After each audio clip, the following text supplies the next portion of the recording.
نحمد و نصلی علی رسول الکریم اما بعد فاعوذ باللہ من الشیطان الرجیم بسم اللہ الرحمن الرحیم السلام علیکم ورحمۃ اللہ وبرکاتہ۔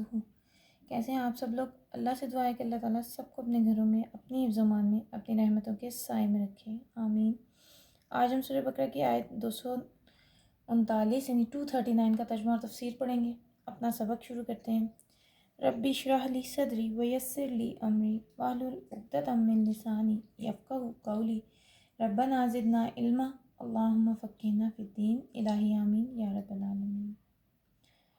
ہمارا ٹاپک آج کل چل رہا ہے نماز کا۔ نماز کے بارے میں ہم پڑھ رہے تھے، جس میں ہم نے پچھلی جو آیت پڑھی تھی اس میں نمازوں کا ذکر تھا کہ کسی صورت میں بھی نماز جو ہے وہ نہیں چھوڑنی، اور خصوصاً عصر کی جو نماز ہے اس کے بارے میں اللہ تعالیٰ نے کہا تھا کہ عصر کی جو نماز ہے اس کو پورے التزام کے ساتھ ادا کرتے رہو، ٹھیک ہے۔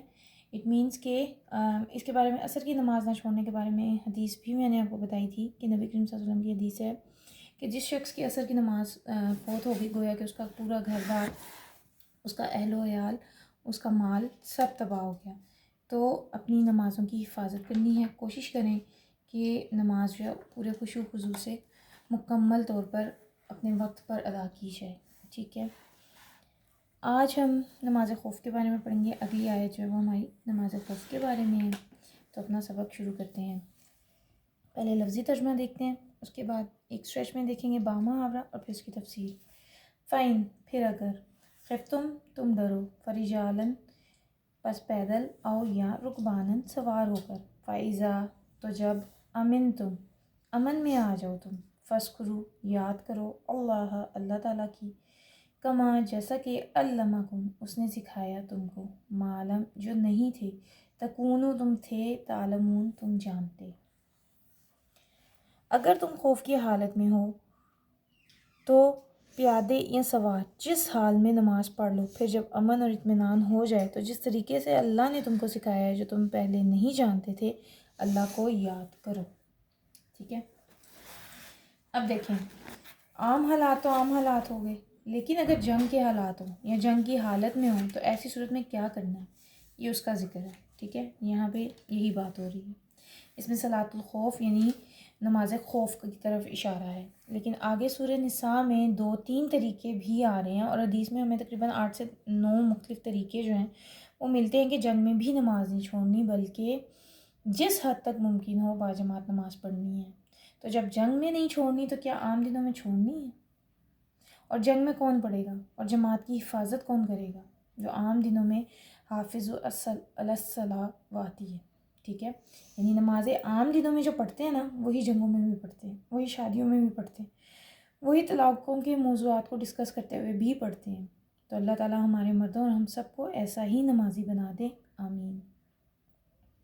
تو بہرحال پچھلی آیت میں نے ابھی آپ کو بتایا ہمیشگی اختیار کرنے کا حکم تھا نماز پر، حفاظت کے ساتھ وقت مقرر پر پڑھنا اور دل کے خشوع کے ساتھ پڑھنا، ٹھیک ہے۔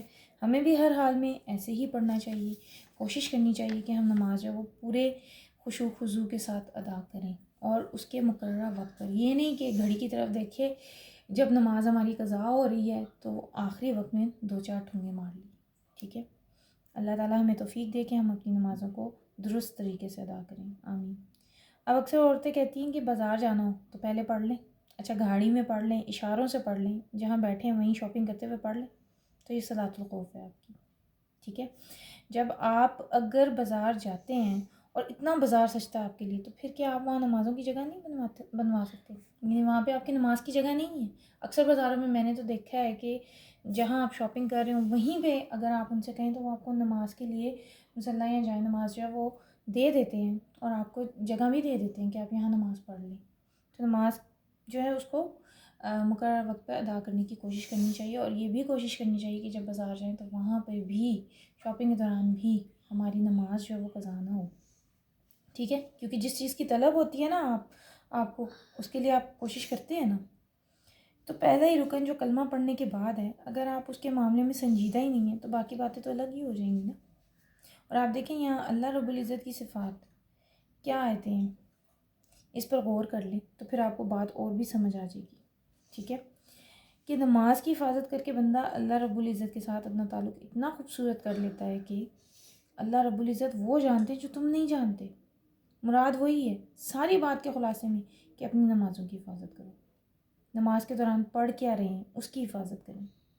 آپ دیکھیں کہ آپ حفاظت نماز کر کے ہی بہت ساری چیزوں میں بہتر ہو جائیں گے۔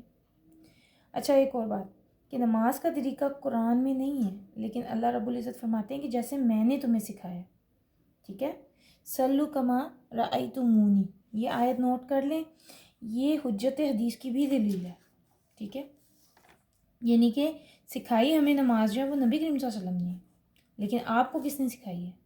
جبرائیل امین نے، ٹھیک ہے۔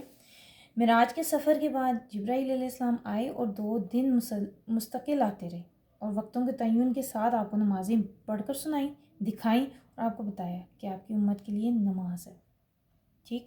لیکن اللہ رب العزت یہاں اس کو اپنی طرف نسبت دیتے ہیں کہ میں نے تم کو سکھائی، تو گویا کہ پھر پیغمبر کی تعلیم کس کی تعلیم ہے؟ اللہ کی تعلیم ہے نا۔ تو اللہ رب العزت سے دعا ہے کہ اللہ تعالیٰ ہمیں اس کی حفاظت کرنے کی توفیق دے، آمین۔ وما علینا الا البلاغ، اگلی آیت جو اس کی تفسیر تھوڑی سی لمبی ہے تو انشاءاللہ تعالیٰ وہ اگلے سبق میں ہم دیکھیں گے۔ اللہ سے دعا ہے کہ اللہ تعالیٰ ہمیں اس قرآن کو صحیح طرح سے پڑھنے اور اس پر عمل کرنے کی اور اس کو سمجھنے کی توفیق عطا فرمائے اور اس کو اپنی زندگیوں میں عمل میں لانے کی توفیق عطا فرمائے اور ہمارے لیے اس پر عمل کرنا آسان بنا دے، آمین۔ السلام علیکم ورحمۃ اللہ وبرکاتہ۔